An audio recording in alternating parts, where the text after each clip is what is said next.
My name is Emma Williams, and at 32, I never imagined I'd be standing isolated at my father's graveside, with relatives murmuring about me from the opposite side of the room.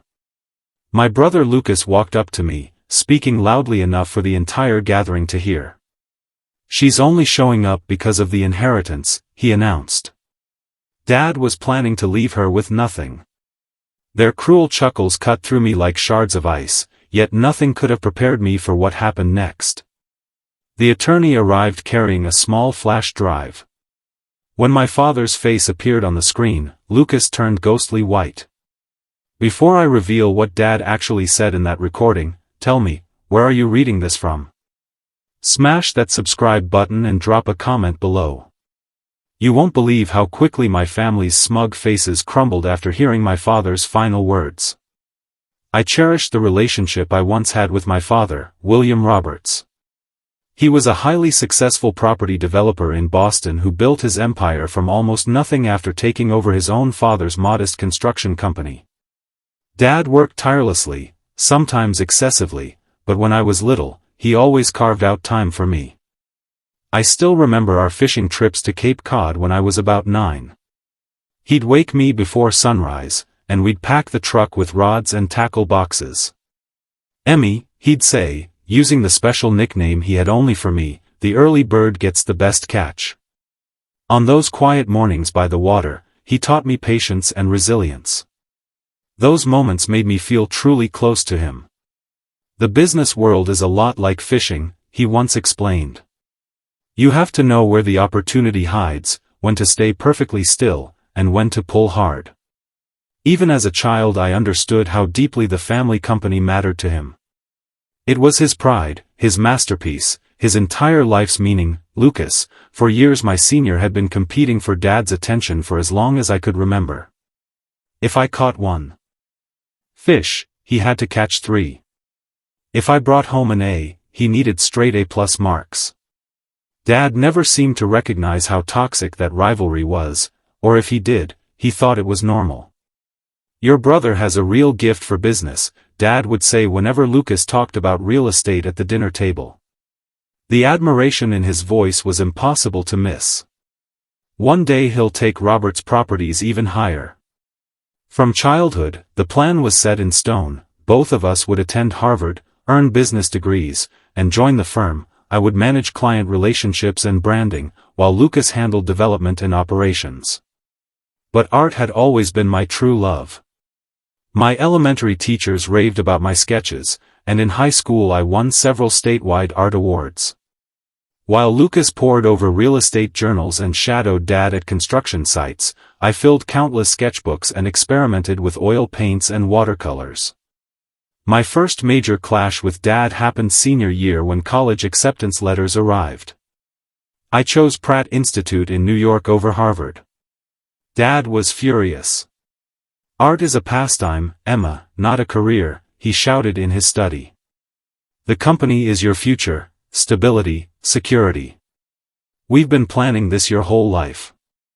"That's what you planned," I fired back. I never agreed to any of it. That argument changed everything. Lucas instantly positioned himself as the dutiful child who would never let Dad down. At dinner that night, while I sat silent, he said, "Don't worry, Dad. I'll make sure the Roberts name lives on for another generation." After that, Dad grew colder. Our fishing trips ended. He still paid my tuition, something I'll always be grateful for, but the warmth between us was gone. Lucas wasted no time painting me as the disloyal daughter who spat on her father's legacy. He made certain Uncle Thomas, Aunt Lillian, cousins, and every business partner heard the same story. I became the ungrateful one who broke Dad's heart. Lucas even twisted small truths. At a Christmas party during my second year of college, I overheard him telling Uncle Thomas, "She barely calls anymore." I had called the week before. Dad simply never answered. When I confronted Lucas privately, he just smirked. "I'm only saying what everyone already sees, little sis. You chose your path."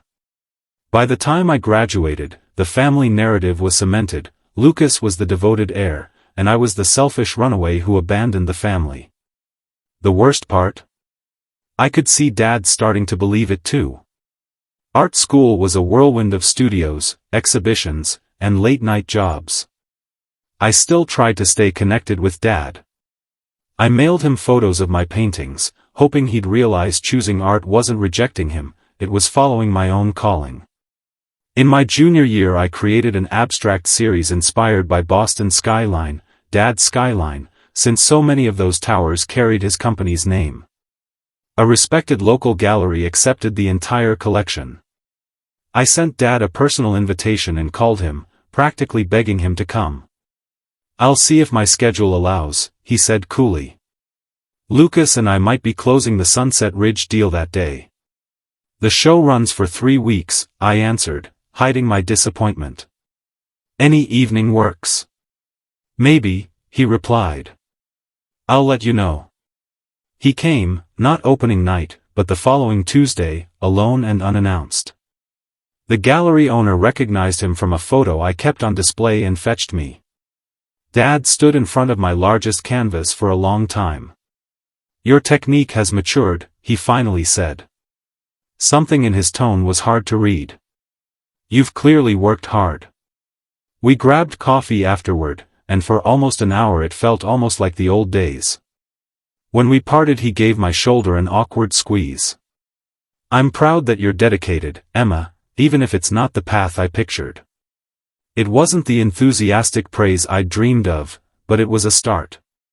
After graduation I moved to Manhattan to chase my art career, and the physical distance made staying close to Dad nearly impossible.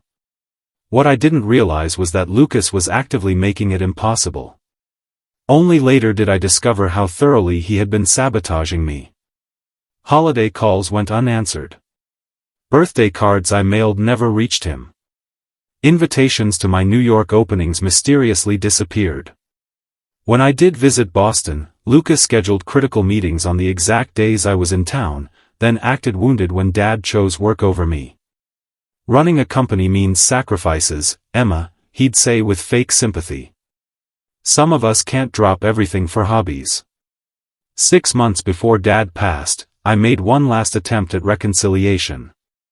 A major Manhattan gallery had accepted my newest series and a prominent critic called my work visionary. I phoned Dad, bursting with excitement, but he sounded exhausted and distant. When I told him about the show, his response was flat. "That's nice." I tried congratulating him on recent company successes, but he cut me short. "Emma, I'm swamped. Roberts Properties needs my full focus right now. Not everyone can afford to chase passions." Art wasn't a passion to me, it was my profession, built with years of relentless effort, yet he still dismissed it as frivolous. I tried explaining, but he sighed. "I'm too tired for this. We'll talk another time." We never did. That was our final real conversation. I hung up believing our relationship was beyond repair, that he would always see me as the daughter who let him down, the one not worth his time. I had no idea every cruel word had been orchestrated not by Dad, but by Lucas, who had spent years poisoning the well. And I had no clue that Dad had finally discovered the truth. It was too late for us to reconcile face to face, but not too late for him to set things right. I was in my Manhattan apartment, dressing for a meeting with a gallery director, when my phone rang. It was Charles Griffin, Dad's oldest friend and personal lawyer.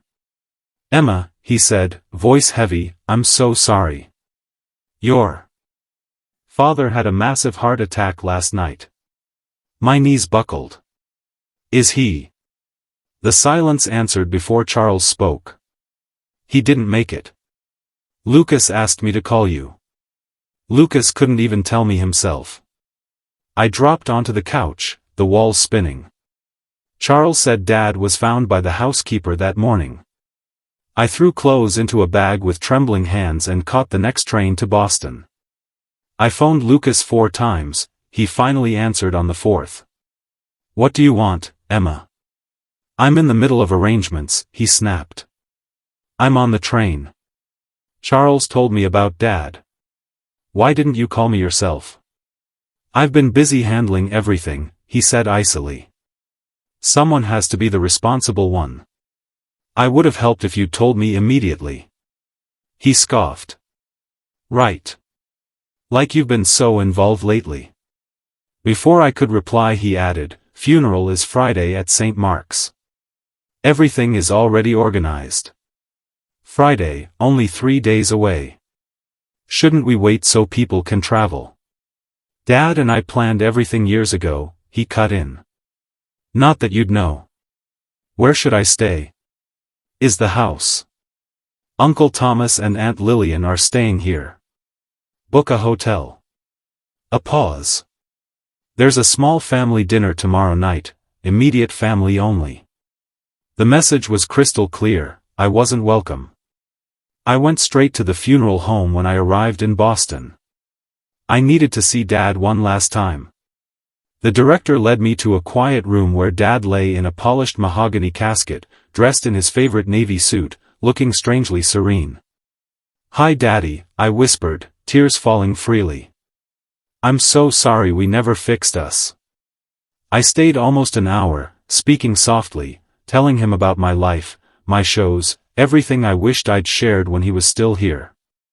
My best friend Megan texted, "Want me to come? You shouldn't do this alone."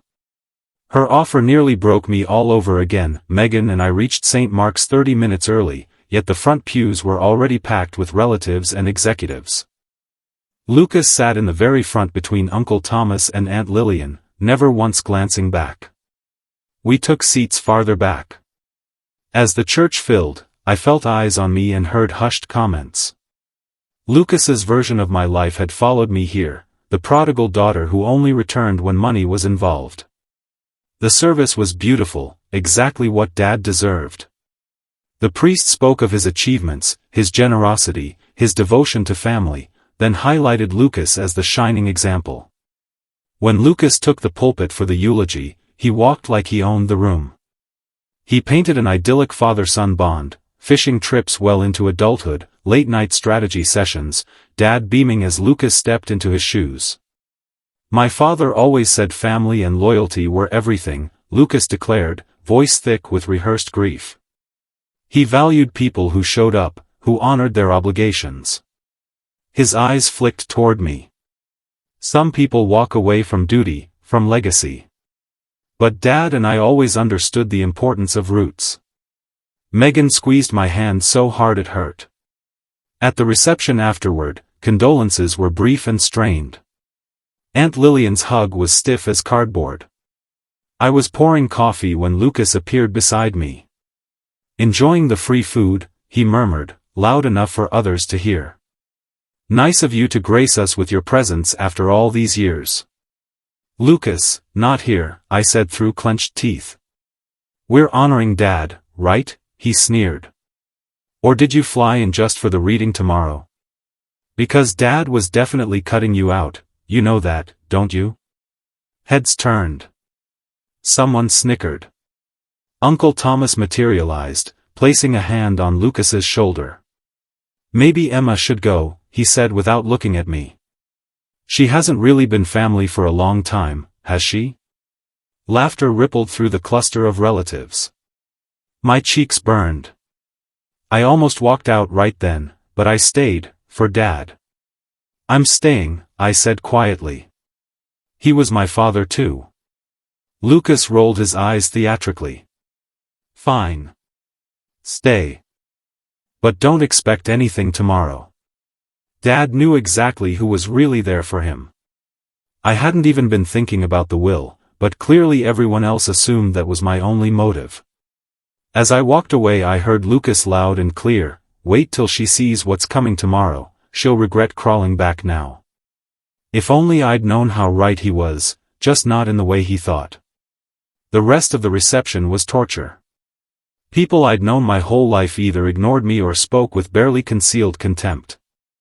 Dad's partner of 2 decades, David Collins, kept glancing over my shoulder while offering clipped condolences. Your brother has your father's instincts, he said pointedly. The company is safe in his hands. My cousin Sophia, once my closest childhood friend, barely hugged me before excusing herself to rejoin her group, muttering something about Lucas holding the family together while I chased dreams. Megan found me by the windows. "This is worse than I feared," I whispered. "They don't know the real you," she said fiercely. "They only know Lucas's lies. You're here for your dad, not them. Get through today and tomorrow, then we go home." My stomach knotted at the thought of the will reading. If the funeral had been this hostile, tomorrow would be a bloodbath. From Lucas's smug certainty, I fully expected public disinheritance, final proof Dad died ashamed of me. I was lost in that dread when I heard Lucas again, speaking to Uncle Thomas and 2 board members. I still can't believe she had the gall to show up today, after breaking Dad's heart and never visiting when he was sick. I hadn't known he was that sick. No one told me. But before I could march over, Lucas added with a cruel smile, "Well, tomorrow she's in for the shock of her life." He had no idea how true that would turn out to be. Lucas had been engaging in questionable financial practices for over 2 years, Dad continued, his voice now carrying unmistakable anger. He had been secretly moving funds from certain projects into private accounts, inflating expenses, and quietly selling off small parcels of company land to offshore entities that traced back to him. The total amount was staggering, millions that should have stayed within Robert's properties. Gasps rippled around the table. Uncle Thomas looked like he'd been punched. Lucas shot to his feet again. "This is insane." He was sick. He didn't know what he was saying. Charles raised a hand. "Sit down, Lucas." The video continues.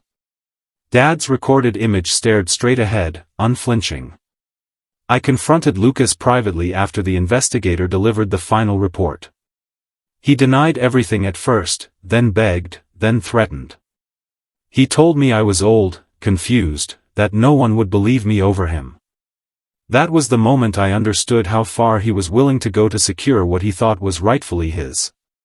Dad's eyes grew moist. "I should have seen the jealousy years earlier. I should have protected you, Emma, from the poison he fed me about you every single day. I believed him when he said you never called, never wrote, never cared. I let that lie drive a wedge between us, and I will carry that regret to my grave." Tears were streaming down my face now. I couldn't stop them. "To my son Lucas," Dad said, turning his gaze colder than I had ever seen it, "you will receive exactly what you have earned, nothing from the company you tried to steal from, nothing from the legacy you attempted to hijack. The offshore accounts have already been frozen. The authorities have the full report. You will be hearing from them soon." Lucas lunged toward the projector as if he could stop the recording with his bare hands. Charles's assistant blocked him calmly.